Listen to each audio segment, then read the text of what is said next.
ভাবুন তো, মৃত্যুর পর আপনার শরীর আগুন বা কবর ছাড়াই সম্পূর্ণরূপে দ্রবীভূত হয়ে যায়। কোনো গর্ত নেই, কোনো আগুন নেই, শুধু তরল। এবং বেশ কয়েকটি দেশে এটি সম্পূর্ণ বৈধ। মৃতদেহটিকে জল ও কস্টিক অ্যালকালি দিয়ে ভরা একটি সিল করা স্টিলের ক্যাপসুলে রাখা হয় এবং চাপ প্রয়োগ করে 150 ডিগ্রি সেলসিয়াস তাপমাত্রায় উত্তপ্ত করা হয়। এতে এমন একটি বিক্রিয়া ঘটে যা অ্যাসিডের মতোই কাজ করে, তবে আরও মৃদুভাবে। 3 থেকে 4 ঘন্টার মধ্যে সমস্ত নরম জিনিস, ত্বক, অঙ্গ প্রত্যঙ্গ, টিস্যু সম্পূর্ণরূপে দ্রবীভূত হয়ে যায়। শরীরের যা অবশিষ্ট থাকে তা হলো একটি স্বচ্ছ তরল এবং কয়েকটি সাদা হাড়ের টুকরো। এই তরলটি পরিষ্কার, ডিএনএ মুক্ত এবং গন্ধহীন। এটি কেবল নর্দমায় ঢেলে দেওয়া হয়। হাড়গুলোকে গুঁড়ো করে পরিবারের সদস্যদের দেওয়া হয়, ঠিক যেমন শবদাহের পর সাধারণ ছাই দেওয়া হয়। এই পদ্ধতিতে প্রচলিত শবদাহের চেয়ে 4 গুণ কম শক্তি ব্যবহৃত হয়। দাঁতের ফিলিং থেকে পারদ বাতাসে নির্গত হয় না, কারণ এর জন্য তাপমাত্রা খুবই কম থাকে। বর্তমানে এই পদ্ধতিটি মার্কিন যুক্তরাষ্ট্রের 20টিরও বেশি রাজ্য এবং বেশ কয়েকটি ইউরোপীয় দেশে বৈধ। প্রতি বছর এই পদ্ধতিতে নিজেদের দেহ সৎকার করতে ইচ্ছুক মানুষের সংখ্যা বাড়ছে। কেউ কেউ জীবিত অবস্থাতেই আগেভাগে এমন চুক্তিতে সই করে যান।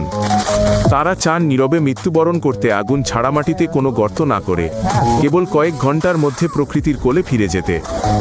আত্মীয় স্বজনেরা পান তুষারের মতো সাদা এক গুঁড়ো, যা শবদাহের ছাইয়ের চেয়েও বিশুদ্ধ। কোনো পোড়া গন্ধ নেই, কোনো ক্ষতিকর পদার্থ।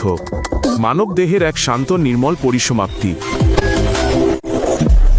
কেমন হবে যদি আপনাকে গলিয়ে ফেলার পরিবর্তে এমনভাবে হিমায়িত করা হয় যে কেবল কম্পনের ফলেই আপনার শরীর চূর্ণ বিচূর্ণ হয়ে যায়? সুইডিশ সমাধিস্থ করার পদ্ধতিটি ঠিক এভাবেই কাজ করে। মৃতদেহটিকে তরল নাইট্রোজেনে ডুবিয়ে -196 ডিগ্রি সেলসিয়াস তাপমাত্রায় ঠান্ডা করা হয়। এই তাপমাত্রায় মানুষের মাংস কাচের মতো শক্ত এবং সম্পূর্ণ ভঙ্গুর হয়ে যায়। তারপর কম্পন চালু করা হয়। কয়েক মিনিটের মধ্যেই দেহটি আক্ষরিক অর্থেই গুঁড়ো হয়ে একটি মিহি পাউডারে পরিণত হয়। এতে কোনো গন্ধ হয় না, কেউ এটি স্পর্শও করে না। যন্ত্রটিই সব কাজ করে। পাউডারটিকে একটি ভ্যাকুয়ামের মধ্যে দিয়ে চালনা করা হয়, যা এর সমস্ত আর্দ্রতা বাষ্পীভূত করে দেয়।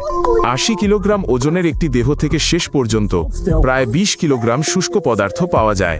চূড়ান্তভাবে মোড়কজাত করার আগে পাউডারটিতে কোনো ধাতু আছে কিনা তা পরীক্ষা করা হয়। মাটি দূষণ এড়াতে হৃৎপিণ্ডের যন্ত্র, দাঁতের ক্রাউন এবং ইমপ্লান্ট সবই আলাদাভাবে অপসারণ করা হয়। দেহাবশেষ একটি স্টার্চের বাক্সে রেখে অগভীরভাবে পুঁতে দেওয়া হয়। 1 বা 1.5 বছর বড় বাক্স এবং এর ভেতরের জিনিসপত্র কোনো চিহ্ন না রেখেই মাটির সাথে সম্পূর্ণরূপে মিশে যায়। অনেকেই এর উপরে একটি গাছ লাগানোর অনুরোধ করেন। ঠান্ডা পাথরের পরিবর্তে একটি জীবন্ত উদ্ভিদ, যা আপনার সত্তার উপর নির্ভর করে বেঁচে থাকে। এই পদ্ধতিটি 35টি দেশে পেটেন্ট করা হয়েছে। এর উদ্ভাবক সুইডিশ জীববিজ্ঞানী এটিকে প্রকৃতির কাছে সবকিছু ফিরিয়ে দেওয়ার একটি প্রতিশ্রুতি বলে অভিহিত করেছেন। কংক্রিটের স্ল্যাবের নিচে ধাতব কফিনে আবদ্ধ হয়ে শুয়ে থাকার চেয়ে এটি অনেক বেশি সৎ। কেমন হতো যদি মৃত্যুর পর আপনাকে একটি আসল হীরায় রূপান্তরিত করে প্রতিদিন পরিধান করা যেত? এটা কোনো সিনেমা নয়। একটি সুইস কোম্পানি এই মুহূর্তে ঠিক এটাই করছে এবং এই পরিষেবার জন্য একটি দীর্ঘ অপেক্ষার তালিকা রয়েছে। শবদাহের পর প্রায় 3 কিলোগ্রাম ছাই অবশিষ্ট থাকে। একটি হীরা তৈরি করতে কমপক্ষে 500 গ্রাম ছাইয়ের প্রয়োজন হয়। এই ছাই থেকে রাসায়নিকভাবে প্রায় বিশুদ্ধ কার্বন নিষ্কাশন করা হয়। কার্বনকে 1370 ডিগ্রি সেলসিয়াস তাপমাত্রায় এবং একটি ছোট গাড়ি চূর্ণ করার মতো যথেষ্ট চাপে একটি প্রকোষ্ঠে রাখা হয়। প্রকৃতি লক্ষ লক্ষ বছর ধরে এভাবেই হীরা তৈরি করে, শুধু এখানে সময় লাগে কয়েক সপ্তাহ। 6 থেকে 8 সপ্তাহ পর একটি আসল হীরা তৈরি হয়। বিশেষ সরঞ্জাম ছাড়া একজন গহনা শিল্পী এটিকে প্রাকৃতিক হীরা থেকে আলাদা করতে পারবেন না। শুধুমাত্র রাসায়নিক বিশ্লেষণই এই পার্থক্য প্রকাশ করবে। মানুষের ছাই থেকে তৈরি বেশিরভাগ হীরাই নীল রঙের হয়, কারণ এতে বোরন থাকে, যা প্রত্যেকের শরীরেই উপস্থিত। যারা ক্যান্সারের চিকিৎসা করিয়েছেন তাদের ক্ষেত্রে পাথরটি প্রায় স্বচ্ছ হয়। প্রতিটি পাথরের রঙই অনন্য, যা প্রায় কালো থেকে স্বচ্ছ পর্যন্ত হতে পারে। এটি আক্ষরিক অর্থে একটি অতিবাহিত জীবনের ছাপ, যা কয়েক গ্রাম কঠিন কার্বনের মধ্যে সংকুচিত করা হয়েছে। আকারের ওপর নির্ভর করে এর দাম $5,000 থেকে $22,000 পর্যন্ত হয়ে থাকে।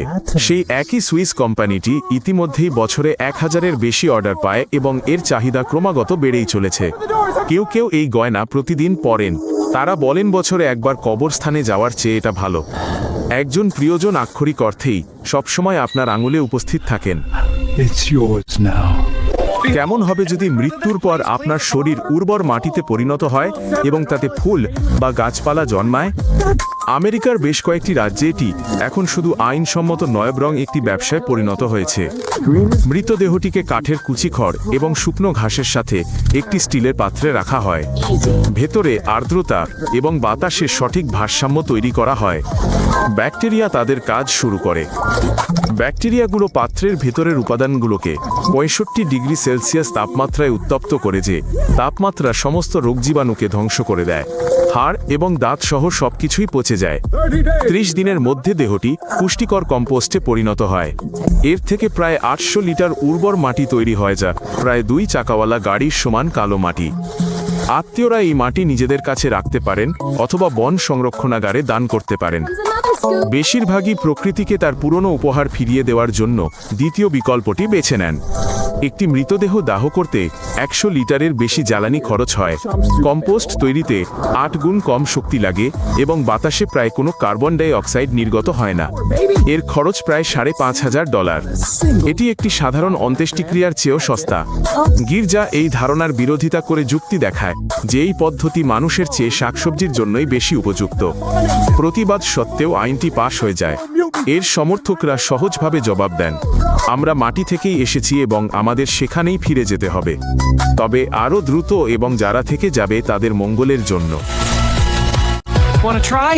গলিয়ে ফেলা হিমায়িত করাহিরা কম্পোস্ট আমাদের চোখের সামনেই অন্ত্যেষ্টিক্রিয়া শিল্প বদলে যাচ্ছে। এর পেছনে রয়েছে এক বাস্তব সমস্যা, যা জীবিত থাকাকালীন প্রায় কেউই বিবেচনা করে না। আজ পৃথিবীতে 8 বিলিয়ন মানুষ জীবিত, আর মাটির নিচে শায়িত মৃতের সংখ্যা ইতোমধ্যেই এর প্রায় দ্বিগুণ। অনেক শহরের কবরস্থান সরকারিভাবেই জনাকীর্ণ। একটি মৃতদেহ দাহ করতে বাতাসে প্রায় 250 কিলোগ্রাম কার্বন ডাই অক্সাইড নির্গত হয়, যা এক ইউরোপীয় রাজধানী থেকে অন্যটিতে একটি বিমান যাত্রার সমান।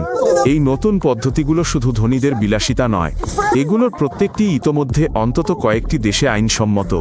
একমাত্র প্রশ্ন হলো এগুলো কবে ব্যাপকভাবে প্রচলিত হবে। এই সমস্ত পদ্ধতির মধ্যে একটি সাধারণ বিষয় রয়েছে: মৃত্যুর পর দেহকে একটি অর্থ দেওয়ার আকাঙ্ক্ষা। শুধু কবর দিয়ে ভুলে যাওয়া নয়, বরং বাস্তব ও জীবন্ত কিছু রেখে যাওয়া। শুধুমাত্র মার্কিন যুক্তরাষ্ট্রেই প্রতি বছর হাজার হাজার টন ধাতু এবং লক্ষ লক্ষ লিটার রাসায়নিক পদার্থ ব্যবহার করে মৃতদেহ কবর দেওয়া হয়। এই সব কিছু ধীরে ধীরে বছরের পর বছর ধরে মাটিতে মিশে যায়।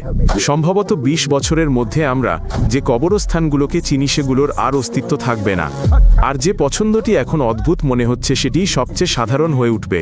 প্রশ্ন হলো, আপনি কি বেছে নেবেন? হীরাবিলীন হয়ে যাওয়া নাকি সার? আপনার পরিণতি যাই হোক না কেন, আপনার জন্য কি অপেক্ষা করছে তা জানা জরুরি। চ্যানেলটি সাবস্ক্রাইব করুন এবং অন্যান্য পর্বগুলো দেখুন, সেখানে আরও অনেক চমকপ্রদ তথ্য রয়েছে। এটি গুরুত্বপূর্ণ।